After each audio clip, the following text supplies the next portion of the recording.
Hi friends, today we have Rahul, who is one of our course enrolled students for the AI course. Rahul, I'll quickly introduce you and then we'll take it from there.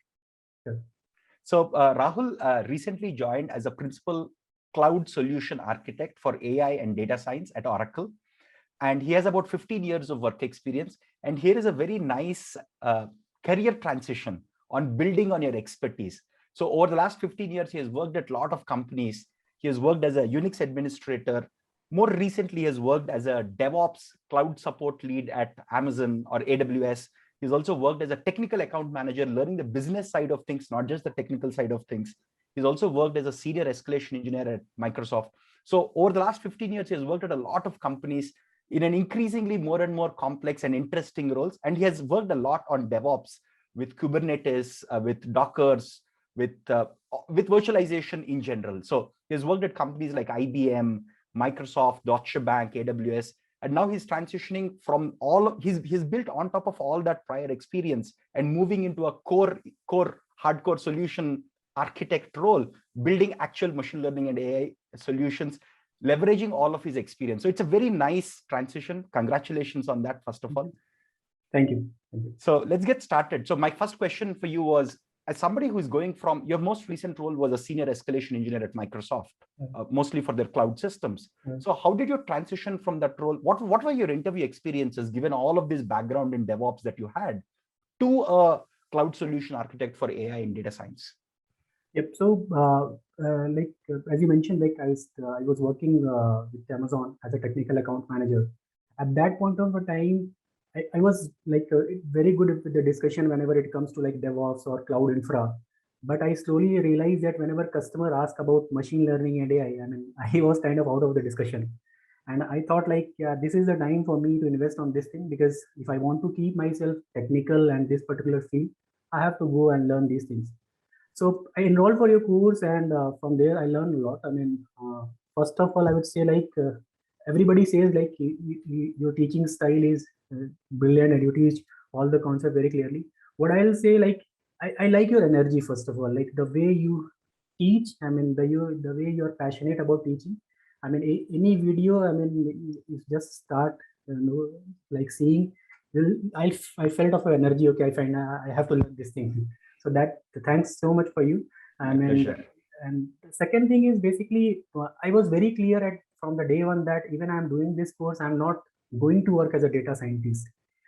The reason is very simple, because I don't want to start my career as a fresher after 15 years.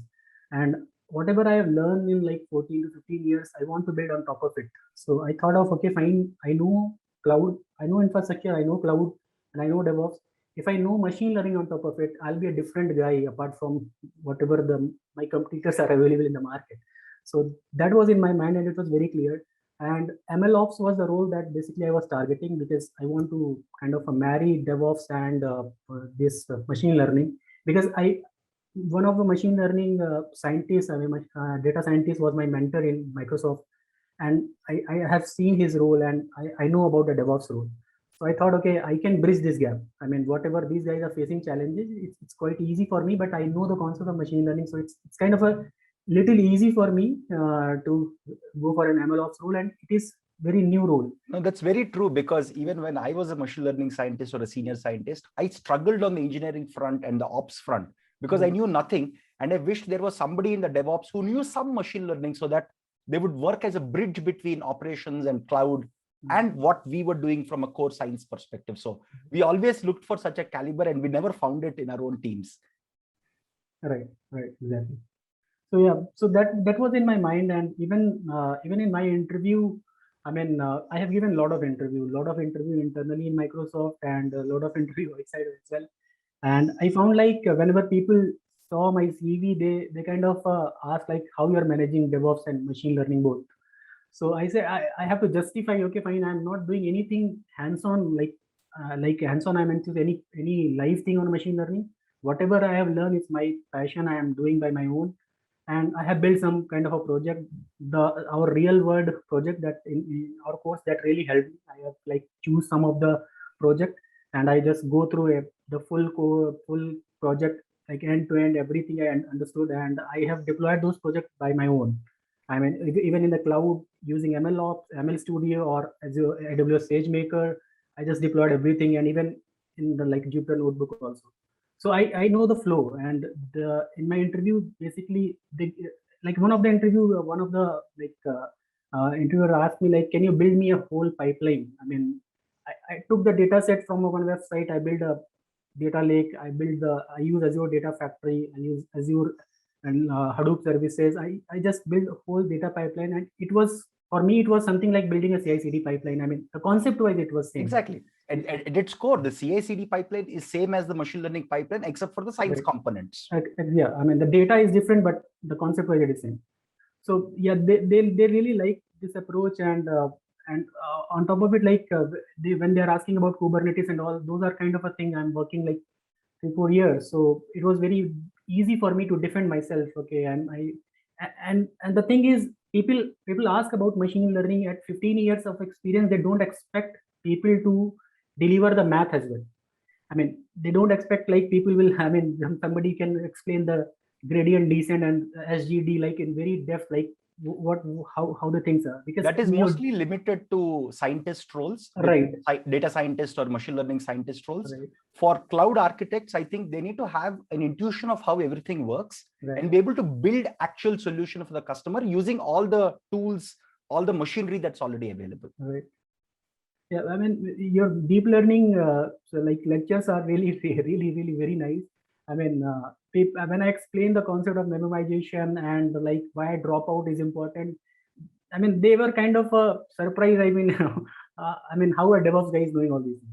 So that really helped me. I mean, that really differentiate me from all the other candidates, I would say. Very good. I believe you also took one of the projects and deployed it using Kubeflow end-to-end to showcase your expertise in Kubernetes and how you can marry that with machine learning ops, right? Yeah, I have used Azure App Services and Kubeflow both. Like I've written an article for that. Azure App Services is just like Elastic Beanstalk in AWS.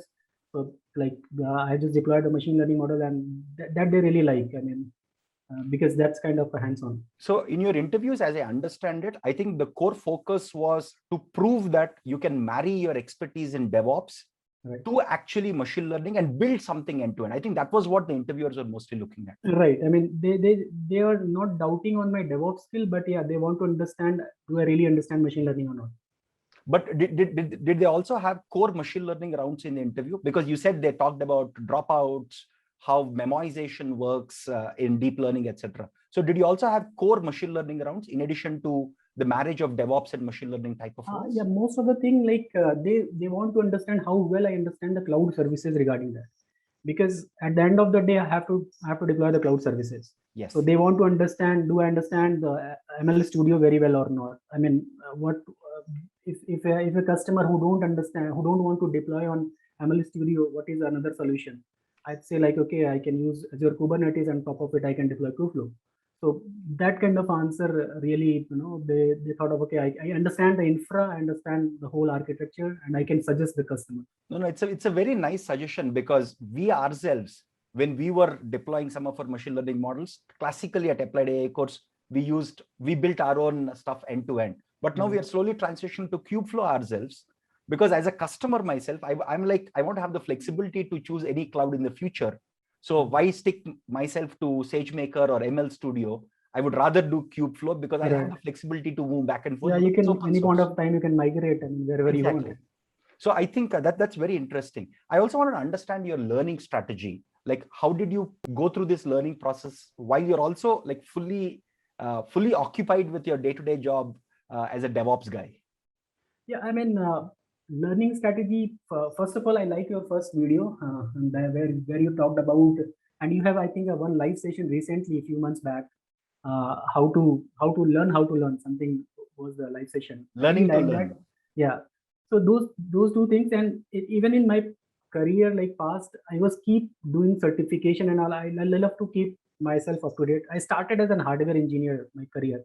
I still remember the days like I was carrying hard disk and all. I was replacing the system board and all. Like, but yeah, what I believe like learning is basically what I did, like as you mentioned, like allocate 2 or 3 hours for your study. I mean, if you want to learn this particular course or machine learning, anything, you have to allocate some time. So for me, it was time like from 10:30 or 10 p.m.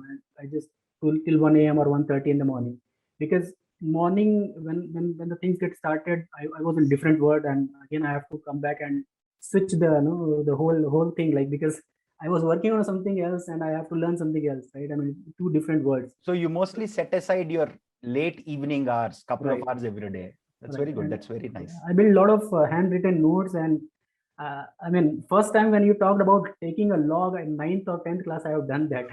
So writing log was a very difficult thing initially for me, because I've never done this like years. So taking dy by dx is like, it's like what I'm doing. So, but those things really, I mean, when I started doing, I started enjoying it, and I felt, okay, fine, yeah, this is something I want to do. And I mean, really, the way you teach, it's really make me more focused, and because I was able to understand the concept and I was able to deploy it. So that really helped me.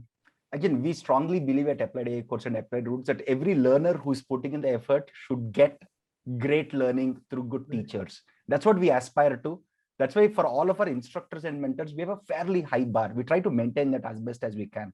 So what suggestions do you have for people like you with 10 plus of years of experience coming from cloud or infra or DevOps backgrounds? What do you think is a good path for them to transition into careers in the intersection of their core expertise and machine learning, deep learning, or people with just 10 years of work experience in any other domain who want to transition to careers in data science and ML? What I would say, it's not impossible. First of all, it all depends upon your zeal. I mean, if you want to get transition, if you want yourself, I mean, first of all, you need to take decision where you want to see yourself after 2 years or 3 years.